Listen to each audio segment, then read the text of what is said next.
Brian works on jobs and the economy, and Garrett's been leading it when it comes to energy and the environment. What I thought I'd do today, I'm going to start off talking a little bit about their task force, asking them a few questions about that, then we'd open it up, talk about more as we go. And Jim, you have so many different topics that you've been working on, but within your task forces, really you go out to the American public, and we see it day in and day out, the number of freedoms that people have been losing, but the fear of what they can lose in the future as well. If you give us a little update on where it's going, what people have fear from. Yeah, I mean, I hear about it from constituents all the time, or as we travel, we hear about it from Americans across the country. You think about it, I maybe said this the other day, but every single right we enjoy under the First Amendment has been assaulted over the last year. Until a few months ago, there were still some locations in the country where a full congregation couldn't meet on a Sunday morning. Your right to assemble, I always use the example, about a year ago, I spoke to the New Mexico Republican Party in Amarillo, Texas, because they had to go to Texas to get the freedom to assemble because their Democrat governor wouldn't let them get together in their own darn state. And you can just go down the list. I still remember the moment when Jen Psaki stood at the White House. Think about your freedom of the press. You all should care about. We all should care about. Jen Psaki standing at the lectern in the White House press briefing room, and she is the press spokesperson for the President of the United States in the White House, considered the center of freedom.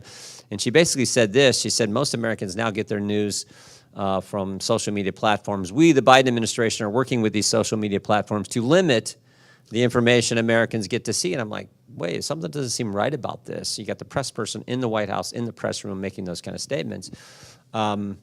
And then on it goes. And the one we care, I think, most about is your right to speak, because I tell folks all the time, if you can't talk, what do the rest of your rights mean? I mean, can you really practice your faith? And so this is the concern Americans have, and whether it's big tech, whether it's the cancel culture mob coming after people who don't speak what the woke mob thinks is appropriate, this is very scary. And so you add to that concerns about other liberties, you add to that this debate where some say government knows what's best for kids versus moms and dads directing the upbringing of their children's education, something that the leader's working with Julia Letlow and some other things. So that's sort of the broad spectrum. How it translates into legislation, we're not exactly sure yet.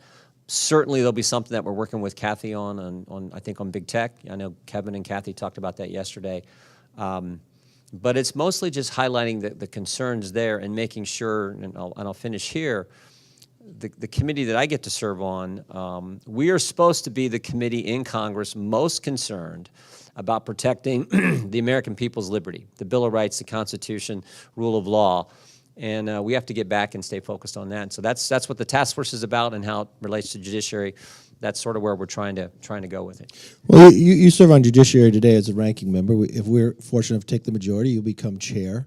You've been working with Kathy. You got both jurisdiction when it comes to big tech. You've been spending some time at this. You've got a number of bills that the Democrats tried to bring through, but it seemed like they wanted to make big tech utilities instead of protecting freedoms and others. You want to touch a little on some of the ideas that we can move through with big tech, hopefully in the next Congress. I think first and foremost is an complete overhaul, change of Section 230, the liability protection that big tech platforms now enjoy. That has to change. If you're going to make editorial decisions, that has to change. You talked about this yesterday, Leader. I think it's right on target. We do think that it's important to get any antitrust actions in an expedited fashion in front of the Supreme Court. Justice Thomas has talked about he wants to deal with this issue. I think the court is looking to. So let's expedite how these cases move through our federal court system. Hopefully, get them to the court in an expedited way. Those are some of the things we're looking at, and then hopefully you have increased competition. So it's not just a handful of these platforms with all the power, but there's real competition there. The one thing I'm concerned about is empowering the agencies, because I think, frankly, we see this, I think, in other agencies, but certainly I'm concerned about at the FTC, the leadership there working with big tech to further restrict and censor conservative thought and conservative speech. So we're very nervous about that, and that's where, unfortunately, I think the Democrat legislation, bills sponsored by Mr. Cicilline and others, where those bills would take us. So I think that's the wrong approach. The right approach is competition. The right approach is taking away the liability protection. The right approach is hopefully getting any antitrust actions in front of the Supreme Court in a much quicker fashion. So right out. You know,